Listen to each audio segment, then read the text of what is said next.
A Stuart 10H steam engine build, part 11. Drilling and tapping the flywheel to take a 4BA grub screw. Enlarging the holes in the steam chest and steam chest cover so that the studs fit in the holes without being tight. Machining the steam chest to the same length as the cover. I'm drilling this hole tapping size for a 4BA grub screw. I didn't bother looking on the drawing for the specified size. I prefer 4BA. I really hate it when flywheels work loose on crankshafts because the fixings are too weak. Here you see me threading the hole using a 4BA tap, making sure to keep it perfectly in line with the spoke. This is a taper tap. I drilled this hole at an angle to allow some clearance for the drill bit so that it didn't mark the rim of the flywheel. Once the hole was threaded, I shortened the grub screw to fit. And here, using an Allen key, I'm securing the flywheel to the crankshaft, and it appears to be a good solid job. I don't think this flywheel's going to work loose. Famous last words. The engineering tolerances on this engine are particularly good. In fact, if anything, they're a little bit too good.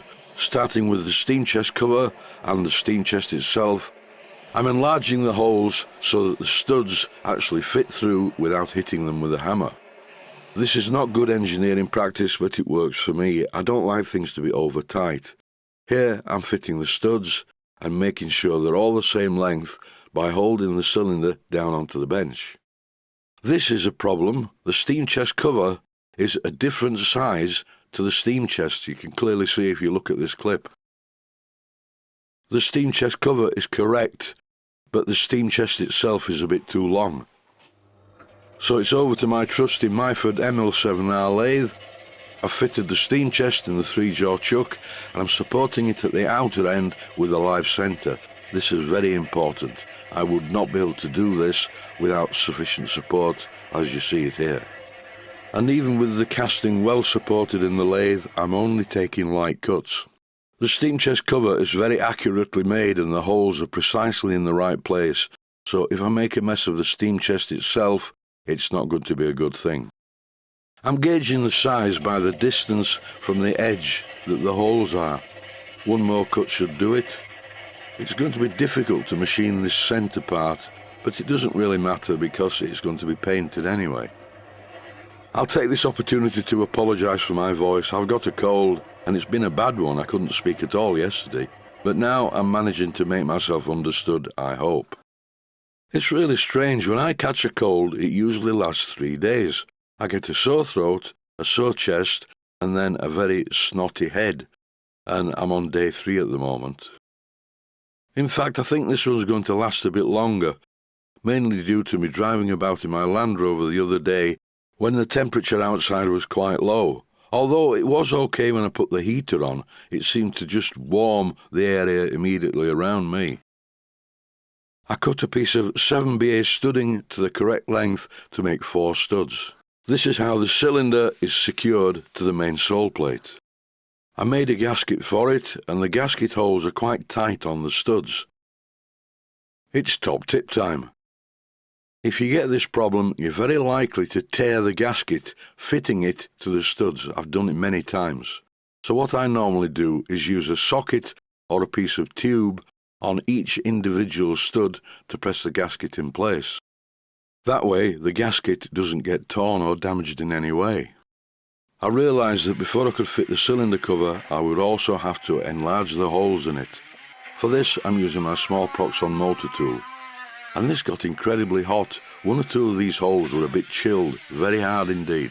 My fingers are generally quite heat-proof from many years of burning them all the time on steam fittings and things that are hot.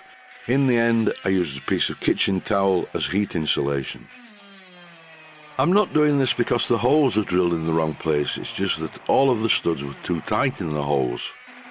And here I'm repeating the process in the sole plate itself. Once I've done this, the parts should go together smoothly.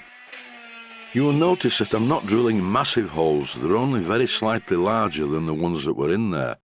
But in no time at all, it is now much easier to take the engine apart and put it back together. You will note that currently the cylinder assembly is held to the sole plate with 2 nuts just at the top. There are 2 more to fit at the bottom, but not yet because I need to do some more work on this. And by that I mean I have to make the stuffing gland for the piston rod. I should have done that before I started putting it all together, but I was keen to do that from the video point of view.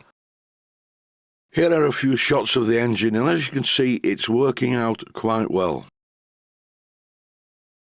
Especially as at the moment the engine is unpainted.